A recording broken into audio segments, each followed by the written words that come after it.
반갑습니다. 오늘도 좋은 아침입니다. 찬송가 442장 찬송 드리겠습니다.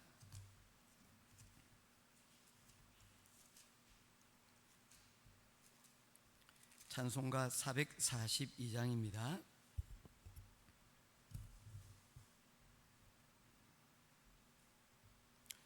저 장미꽃 위에 있을 아직 맺혀 있는 그때에 귀에 은은히 소리 들리니 주 음성 분명하다. 주님 나와 동행을 하면서 나를 친구 삼으셨네. 우리 서로 받은 그 기쁨은 알 사람이 없도다. 그 청한 주의 음성 우는 새도 잠잠케 한다. 내게 들리던 주의 음성이 늘 귀에 쟁쟁하다. 주님 나와 동행을 하면서 나를 친구 삼으셨네. 우리 서로 받은 그 기쁨은 알 사람이 없도다. 밤 깊도록 동산 안에 주와 함께 있으려 하나. 괴로운 세상에 할 일 많아서 날 가라 명하시인다. 주님 나와 동행을 하면서 나를 친구 삼으셨네. 우리 서로 받은 그 기쁨은 알 사람이 없도다. 아멘. 찾으실 하나님의 말씀은 구약성경 에스라 제8장 말씀입니다. 에스라 제8장 21절부터 마지막 절까지 말씀 보겠습니다. 에스라서 제8장 21절입니다. 그때 내가 아하와 강가에서 금식을 선포하고 우리 하나님 앞에서 스스로 겸비하여 우리와 우리 어린 아이와 모든 소유를 위하여 평탄한 길을 그에게 간구하였으니, 이는 우리가 전에 왕에게 이르기를 우리 하나님의 손은 자기를 찾는 모든 자에게 선을 베푸시고 자기를 배반하는 모든 자에게는 권능과 진노를 내리신다 하였으므로 길에서 적군을 막고 우리를 도울 보병과 마병을 왕에게 고하기를 부끄러워하였습니다. 그러므로 우리가 이를 위하여 금식하며 우리 하나님께 간구하였더니 그의 응낙하심을 입었느니라. 그때 내가 제사장 우두머리들 중 12명 곧 세레바와 하사바와 그의 형제 10명을 따로 세우고 그들에게 왕과 모사들과 방백들과 또 그곳에 있는 이스라엘 무리가 우리 하나님의 성전을 위하여 드린 은과 금과 그릇들을 달아서 주었으니, 내가 달아서 그들 손에 준 것은 은이 650달란트요 은그릇이 100달란트요 금이 100달란트며 또 금잔이 20개라. 그 무게는 1000다락이요 또 아름답고 빛나 금같이 보배로운 녹그릇이 2개라. 내가 그들에게 이르되 너희는 여호와께 거룩한 자요 이 그릇들도 거룩하고 그 은과 금은 너희 조상들의 하나님 여호와께 즐거이 드린 예물이니 너희는 예루살렘 여호와의 성전 골방에 이르러 제사장들과 레위 사람의 우두머리들과 이스라엘의 족장들 앞에서 이 그릇을 달기까지 삼가 지키라. 이에 제사장들과 레위 사람들이 은과 금과 그릇을 예루살렘 우리 하나님의 성전으로 가져가려 하여 그 무게대로 받으니라. 첫째 달 12일에 우리가 아하와 강을 떠나 예루살렘으로 갈새 우리 하나님의 손이 우리를 도우사 대적과 길에 매복한 자의 손에서 건지신지라. 이에 예루살렘에 이르러 거기서 3일간 머물고 제4일에 우리 하나님의 성전에서 은과 금과 그릇을 달아서 제사장 우리의 아들 머레모스의 손에 넘기니 비느하스의 아들 엘르아살과 레위 사람 예수아의 아들 요사밧과 빈누의 아들 노이다가 함께 있어 모든 것을 다 세고 달아보고 그 무게의 총량을 그때에 기록하였느니라. 사로잡혔던 자의 자손 곧 이방에서 돌아온 자들이 이스라엘 하나님께 번제를 드렸는데 이스라엘 전체를 위한 수송아지 12마리요 또 순양이 96마리요 어린 양이 77마리요 또 속죄제의 순염소가 12마리니 모두 여호와께 드린 번제물이라.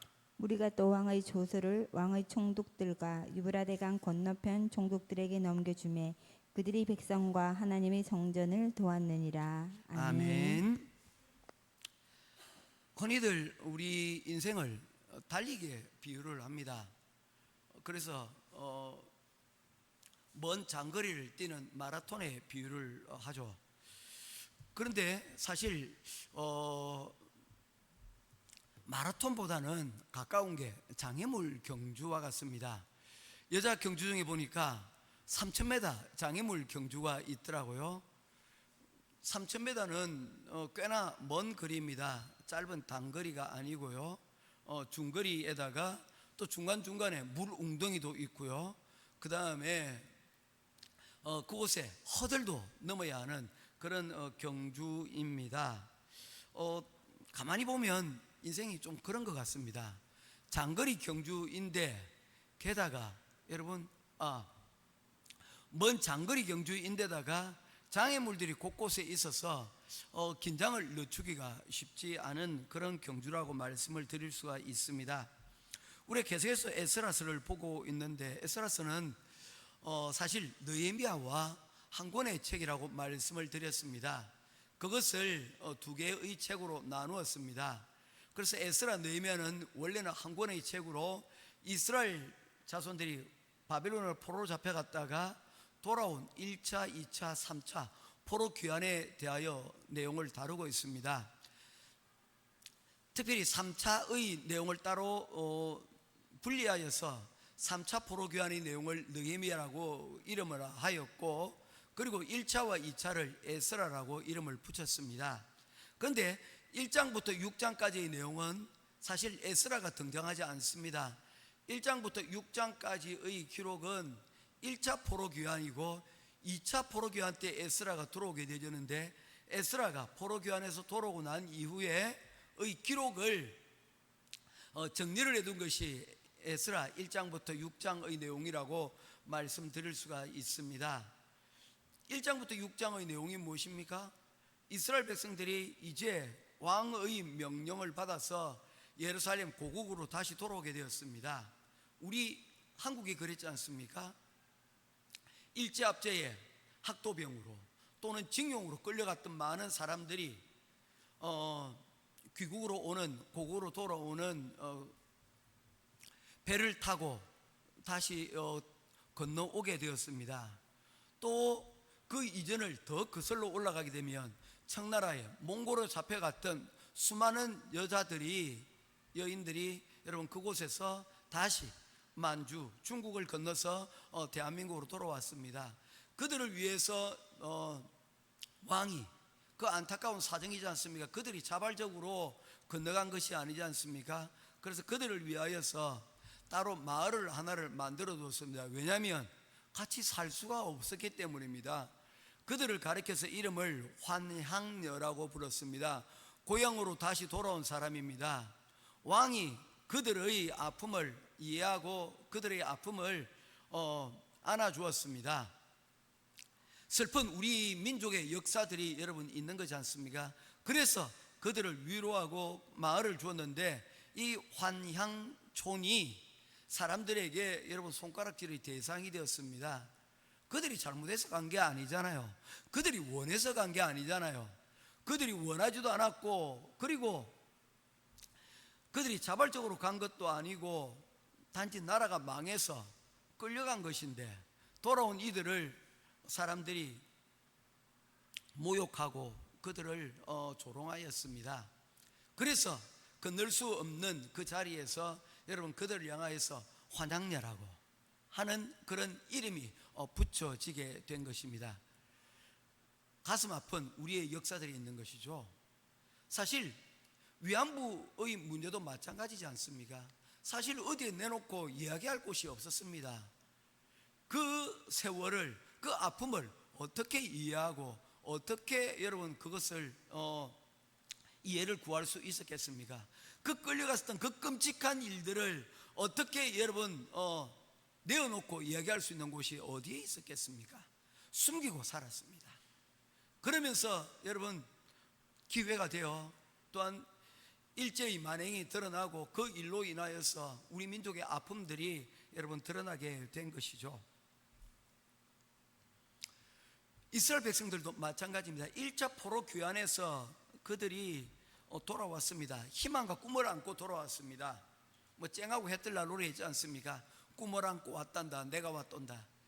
5만 명이나 되는 많은 사람들이 여러분 다시 이 고국길로 돌아오게 된 것입니다. 이제야 우리가 고국으로 돌아올 수 있게 되었구나. 70년의 세월이 지났고 마지막 나라가 망할 때에 비하면 50년의 세월이 지났습니다. 어렸던 아이들은 이제 노년이 되었고, 그리고 2세들이 주로 되어지는 바로 이런 행렬이 이루어졌습니다. 그런데 그들이 막상 돌아간 그곳의 현실은 정말로 암울하게 거지가 없었다는 것입니다. 힘들고 어려웠죠. 그들이 비록 포로로 끌려왔지만 그래도 그곳에서 정들면 고향이라고 그곳에서 여러분 정착하고 살 수 있게 되었는데, 그들이 이렇게 여러분 마음 놓고 들어올 수 있었던 것은 1차 여러분 출애굽이라고 할 때 여러분 그들이 왕 때문에 사실 애굽을 탈출하지 못하지 않았습니까? 하나님의 선한 손길이 그들과 함께 있어 10가지 재앙이 끝나고 난 이후에야 애굽의 왕이 바로가 할 수 없이 그들을 여러분 놓아준 것 아닙니까? 그런데 이 바벨론에서의 왕은 그들을 자유롭게 가도록 여러분 허용을 했다는 것입니다. 이 말은 그들이 이 바벨론에서의 삶이 이 출애굽 때의과는 사뭇 다른 형태의 삶이라는 것을 우리에게 보여주고 있는 것이죠.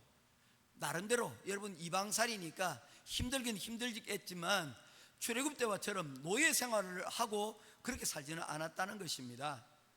그런 가운데서 또 그들이 여러분 5만 명이나 되는 많은 사람들이 귀환길에 오르게 된 것이죠. 그런데 그곳에서 그들이 맞닥뜨린 현실은 만만치 않았습니다. 그들은 성전을 짓기 위해서 왕으로부터 많은 지원을 받고 왔지만 실제 그 성전을 어떻게 지을까 여러분 쉽게 결정하지 못했던 것입니다. 마음은 있었지만 마음에는 원이로되 육신이 여러분 쉽게 그 일을 결정하지 못하게 된 것입니다. 여기에는 리더십의 문제들도 있었겠죠. 그리고 그들이 여러분 각자의 형편들도 있었을 것입니다. 할 일이 얼마나 많았겠습니까? 50년 만에 귀환입니다. 고향에 만날 사람들도 많고 또한 무너진 그 현실을 보면서 그들이 준비해왔던 그것들로 여러분 뭡니까? 집도 짓고 해야 될 일들이 너무 많지 않았겠습니까? 성전 공사가 미루어졌습니다. 학계 그리고 스가랴 선지자가 그들을 향하여 말씀을 외쳤습니다. 그 말씀에 그들이 은혜를 받고 그들이 다시금 성전 공사를 시작하라 했습니다. 그러나 2년 만에 성전 공사가 이루어졌음에도 불구하고 그 성전 공사가 오래가지 못하여서 중단되고 말았습니다. 이유가 뭡니까? 방해들이 있었던 거예요. 사마리아 성 사람들이 와서 성전을 같이 짓겠다고 했습니다. 그러나 이 성전은 어떤 성전입니까? 그들이 정말 은혜 받고 우리들의 힘으로, 그런 사마리아 사람들은 이미 여러분 종교적으로 혼합된 어떤 혼합된 종교의 모습이었기 때문에 혹시 이 일로 인하여서 하나님이 기뻐 받으시는 성전이 되지 못할 것 같다는 그런 생각에 그들이 힘만으로 짓기로 결정을 하였습니다. 그런데 그들이 방해를 하고 나선 겁니다. 성전 공사는 중단되고 말았습니다. 얼마 가지도 못했습니다. 거의 기초만 닦고 끝이 났습니다. 그리고 15년의 세월이 흘렀습니다. 다시금 선지자들이 나섰습니다. 말씀을 전하였습니다. 당신들의 집들은 이제 완공이 되어지고 잘 살면서 등 따시고 배부르느냐? 하나님의 집은 그대로 있는데 여러분 다시 사명을 기억하십시오. 그들이 마음이 다시 불타오르기 시작을 했습니다. 다시 이 공사를 시작을 하였습니다. 그리고 15년 만에 공사를 시작을 했습니다. 그러면 잘 돼야 되지 않겠습니까? 사실 하던 일을 중단했다가 15년 만에 다시 시작하는 거 쉽지 않습니다. 공사를 아예 처음부터 다시 시작하면 시작했지. 여러분 공사 여러분 현장 가면 안개에서도 보면 공사가 짓다가 만 그런 건축물들이 있지 않습니까? 15년 만에 다시 공사하는 거 쉬운 일이겠습니까? 아니요, 쉽지 않습니다. 의문투성입니다. 왜 이걸 이렇게 했지 15년 전에? 그런데 그 공사를 막았었던 사람들이 있었습니다. 힘들게 공사를 시작하려고 결정을 하였는데 또 공사가 여러분 방해를 받게 된 것입니다. 그때에 그들이 이 문제에 대하여 기도하였고 하나님의 크신 손길로 인하여서 다시금 이 공사가 재개될 수 있었는데, 놀라운 것은 하나님께서 그 원수들이까지 여러분 영향을 미쳐서 야, 그 공사하는데 15년 만에 공사하니까 너희들도 좀 도와라. 그래서 그들이 세금을 투입해서 간섭을 하지 말고 물질만 도와라 라는 여러분 혹을 때리다가 혹을 붙여서 여러분 그들이 힘써 그 일을 도움으로 성전 공사가 완성이 되는 것입니다. 이게 1장부터 6장의 내용입니다. 이제 7장부터 8장의 내용은 이 시간이 지나고 난 다음에 성전이 공사가 끝나고 난 60년 이후의 이야기를 70년 이후 아닙니다. 죄송합니다. 80년 이후의 이야기를 우리들에게 말씀을 하고 있습니다. 성전 공사가 이루어진 지 60년, 그리고 첫 번째 포로교환이 있고 난 후에 80년 만에 제2차 포로교환이 시작이 되어집니다. 이유가 뭡니까? 그곳에 일을 주도했던 것이 바로 에스라는 선지자입니다. 7장에 그 사람에 대한 내용이 등장을 합니다. 그 사람이 7장 6절 말씀에 보게 되어지면 그 바벨론 땅에서, 페르시아 땅에서 인정받는 사람이었습니다. 왕이 그 사람에 대하여서 칭찬하고 그 사람을 신임하는 그런 사람이었다는 것입니다. 마치 누구와 같습니까? 느헤미야와 같은 그런 사람이었다는 것입니다. 그런데 그는 그 바벨론 페르시아의 삶을 다 내려놓고 다시 예루살렘으로 돌아가기로 결정을 하였습니다. 이유가 뭡니까? 그곳에 성전은 지어졌는데, 예배당은 지어졌는데 60년 동안 예배가 드려지지 못하고 있었다는 것입니다. 물론 예배는 드려지겠죠. 그런데 형식적인 예배만, 명맥만 이루어질 뿐 제대로 된 하나님의 예배가, 성전 예배가 이루어지지 못했다는 것입니다. 왜 그렇습니까? 화장실 들어갈 때의 마음하고 화장실 나올 때의 마음이 그런 거예요. 우리가 교회를 짓거나 뭔가 큰 일을 할 때 주의해야 될 게 뭡니까?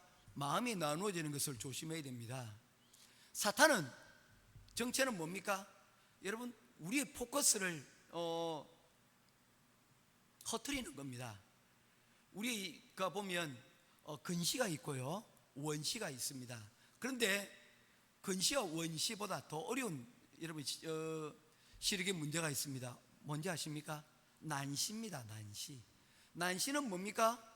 초점이 제대로 잘 잡히지 않는 겁니다. 사탄은, 이단들은 뭘 하게 만듭니까? 우리들에게 여러분 하나님에 대한 포커스를 공격하지 않습니다. 그거는 하수입니다. 어떻게 합니까? 우리들에게 유혹할 만한 다른 것들을 주어서 우리의 초점이 어떻게 만드는 겁니까? 하나로 하나님을 온전히 향할 수 없도록 우리의 기준이 흔들리도록 만드는 것이 사탄이 하는 역할들이라는 것입니다. 이중 포커스입니다. 진리로 띠를 띈다는 말은 우리가 여러분 하나의 포커스를 가진다는 의미를 가지고 있습니다. 허리띠를 두 개를 맨다고 생각해 보십시오. 우스꽝스럽지 않겠습니까? 허리띠는 하나, 진리로 여러분 띠를 매는 것, 이것이 우리에게 여러분 필요하다는 것입니다. 바로 이 열심보다 이 진리를 띠를 띠고 여러분 나아가야 되는데, 에스라는 바로 이곳에서 하나님의 진리의 띠가 무엇인지, 하나님께서 원하시는 방향이 무엇인지를 그곳에서 깨달았습니다. 그리고는 그는 다시 예루살렘으로 돌아가기로 결단을 합니다. 그에 대한 내용이 7장과 8장이 기록이 되어져 있는데, 이 1차 기한에 42,000명 5만 명에 가까운 사람이 갔던 데 비해서 그가 예루살렘으로 가려고 할 때 극소수만 반응을 합니다. 1775명입니다. 약 24분의 1만 여러분 돌아가기로 그들이 결정을 하게 되어집니다. 가만히 그들이 족보를 본숙을 해보니까 제사장 가문, 그리고 유다지파와 베냐민 지파, 주로 어디입니까? 남쪽 유다지파 사람들, 그리고 또한 제사장 사람들, 게다가 조금의 여러분 이방인들이 여러분 함께 편입되어서 여러분 가고 있다는 것입니다. 이것이 우리에게 보여주는 것은 무엇입니까? 예루살렘으로 갈 사람들의 특징을 우리들에게 말씀을 하고 있는 것입니다. 우리는 광야길을 걸어서 가나안으로 들어갈 사람입니다. 우리가 지금 있는 곳이 아무리 좋은 여러분 복합주상 아파트의 최고층에 있다 할지라도 이곳은 언젠가는 떠나가야 될 곳입니다. 이곳에 영원토록 우리가 거주할 곳이 되지가 못한다는 것입니다. 그런 의미에서 우리의 삶을 여러분 베드로 사도는 뭐라고 얘기하고 있습니까? 우리는 나그네 인생이라고 정의를 내리고 있어요. 인생은 나그네 길. 최준 씨가 얘기했지만, 노래 불렀지만, 사실 여러분 우리 성도들의 주제가입니다. 저 멀리 보이는 나의 시온성, 거룩한 곳에 여러분 나아가는 뭡니까? 우리는 순례자이자 나그네와 같은 인생을 우리는 살아가는 사람들이라는 겁니다. 이걸 놓치면 안 되는 거예요. 그러니 이곳에 완전히 틀을 두고 사는 것이 아니라 우리의 시각은 여러분 포커스는 언제나 어디를 향해야 됩니까? 하늘나라에 언젠가는 그곳에 대한 여러분 포커스를 맞춰야 되는 것이죠. 그런데 한 150년 지나니까 어떻습니까? 그냥 그곳에 눌러있는 포커스를 그대로 그곳에 맞추려고 하는 사람들이 여러분 많이 늘어났다는 것입니다. 그도 그럴 듯이 이때의 포로교환이 있기 바로 전에 누가 등장을 하느냐 하면 에스더라는 왕후가 등장을 합니다. 여러분 에스더 아시죠?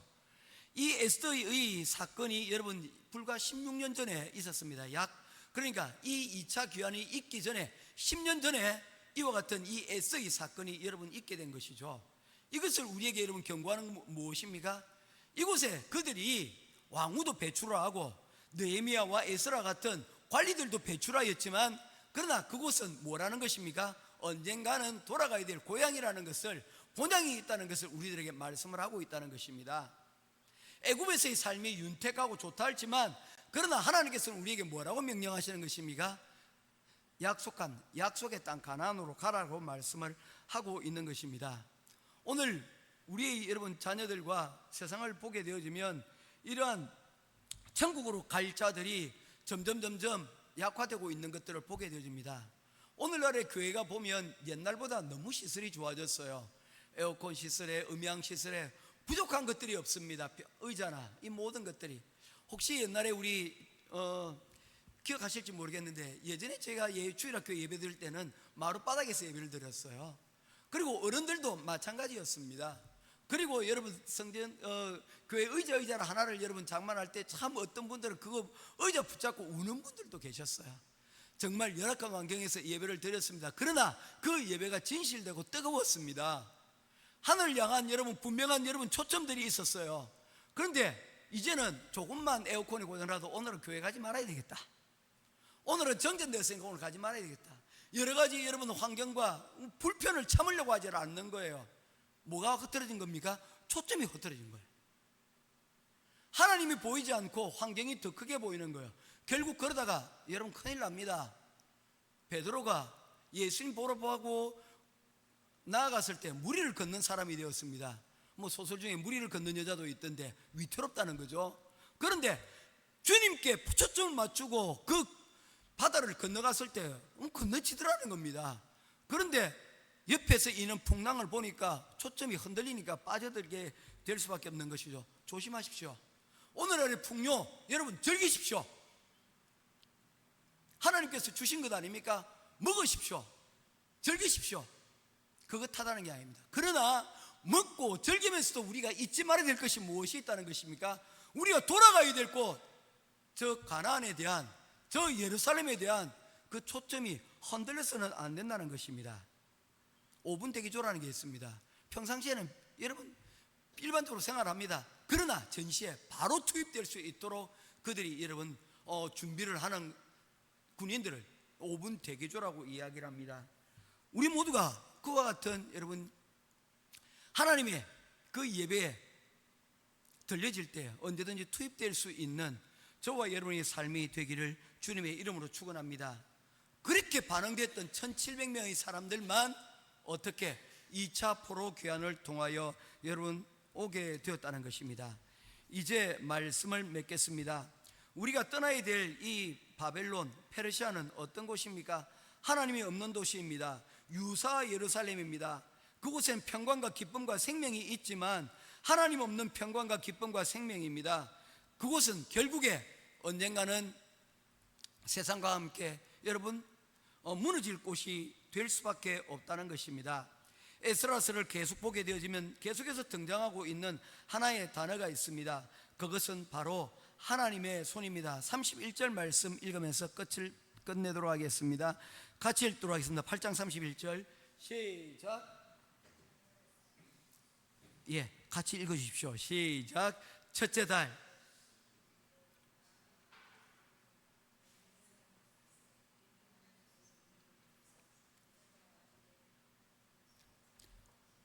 아멘. 아와 강을 떠나, 아와 강은 바벨론에 있는 땅입니다. 그곳을 떠나서 예루살렘으로 갈새 우리 하나님의 손이 우리를 도우사 하나님께서 우리를 도왔어요. 사실 이 먼 길을 걸어가는데 그들이 굉장히 염려가 되었습니다. 왜냐하면 처음에 갈 때보다 24분의 1밖에 되지 않잖아요.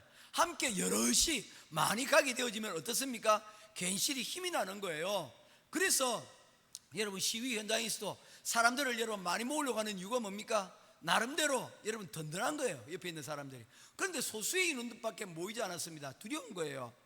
21절 이가 22절 말씀에 보게 되어지면 여러분 뭐라고 얘기합니까?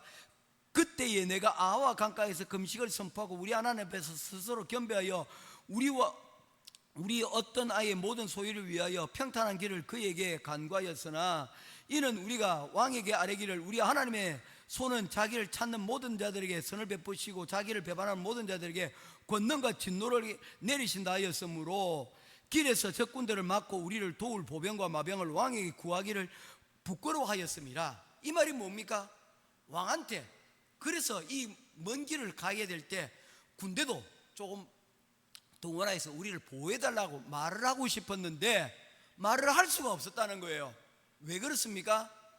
이 에스라가 왕에게 나아갈 때 그렇게 얘기했습니다. 하나님의 선한 손이 우리를 붙들어 주실 것입니다. 우리를 도와주실 것이기 때문에 우리 가는 길에 대해서 염려하고 걱정하지 마십시오. 그런데 그들에게 문제가 있었습니다. 그들이 가는 그 가운데 왕이 그들에게 내려준 많은 금은 보화들이 여러분 성전에 쓸 물건들이 함께 동행하였다는 거예요. 숫자는 적은데 여러분 금은 보화가 있습니다. 어떻게 합니까? 굉장히 힘들고 어려운 길이 될 거라는 거예요. 그런데 하나님이 우리를 도와주실 것입니다 라고 얘기를 해놓고는 군대를 동원해서 우리를 거기까지 보호해 주십시오 라고 차마 말할 수가 없는 거예요. 쪽팔리는 거죠. 이거 어떻게 해요? 딜레마에 여러분 봉착하게 된 겁니다. 그래서 그는 이 문제에 대해서 어떻게 했습니까? 금식을 선포하였습니다. 기도하자. 내가 왕한테 이런 일을 할 수 없다. 우리가 믿는 것은 하나님의 선한 손이니 하나님의 선한 손이 우리를 도와주실 것이다. 제가 설교를 시작하면서 우리 인생은 장애물 경주와 같다라고 얘기를 했습니다. 우리가 하나님의 뜻을 우리가 하나님의 손을 의지하고 우리가 하나님의 뜻을 행하기 위해서 걸어가지만 그러나 그곳에 아무런 방해가 없다는 것 아니라는 것입니다. 여전히 그곳에 어려움과 문제가 있을 수 있습니다. 어쩌면 더 어려운 문제들이 있을 수 있습니다. 그런데 뭐라고 얘기하고 있습니까? 하나님의 선한 손이 우리와 함께 한다는 거예요. 31절이 바로 그 얘기 아닙니까? 예루살렘으로 돌아가는 그 길에 하나님의 선한 손이 우리를 도우사 대적과 길에 매복한 자의 손에서 건지신지라. 어려움이 있었다는 겁니까? 없었다는 겁니까? 있었다는 거죠. 그런데 그곳에서 하나님의 선한 손이 있었다는 것입니다. 모쪼록 오늘 하루 가운데 우리가 가야 될 걸음이, 우리가 가야 될 길들이 대략 난감하고 대략 우리가 예상 못한 어려운 길일 수 있습니다. 그러나 분명한 것은 우리가 기도한 대로 하나님의 선한 손이 우리와 함께 하실 것입니다. 우리를 건져 주실 것입니다. 이 믿음을 믿고 우리가 가야 될 곳에서 단일 초점을 가지고 하나님의 명하신 그 약속을 땅을 향하여 오늘도 한 걸음 한 걸음 전진하며 나아가는 하나님의 성실한 충실한 종 될 수 있기를 주님의 이름으로 축원드립니다. 기도하겠습니다. 고마우신 아버지 하나님, 우리 인생은 마치 장애물 경주와 같습니다.